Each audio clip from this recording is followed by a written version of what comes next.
In this video, we're going to discuss how to enable the DNS poller within SevOne. First, start by navigating to the Device Manager page by going up to Devices and then down to Device Manager. You can search and filter by group, plugins enabled, or a simple search string like I've done here, whereby I've searched for the device name localhost.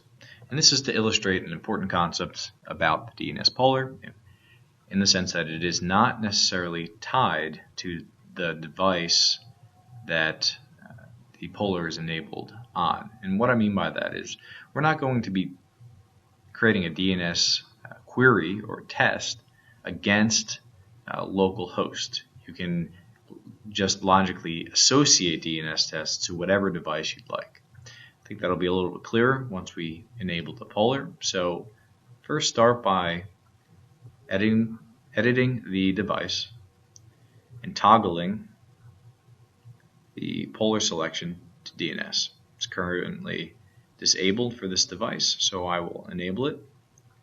And then I need to edit the DNS information. Now this is currently blank, so I need to create a new object. As you can see, I am not entering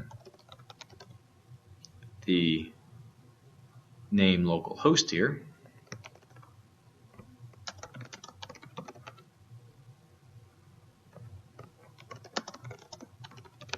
Instead, I am testing that howto.sevone.com is resolving. And you get the indicators of availability and response time with the new object that will be created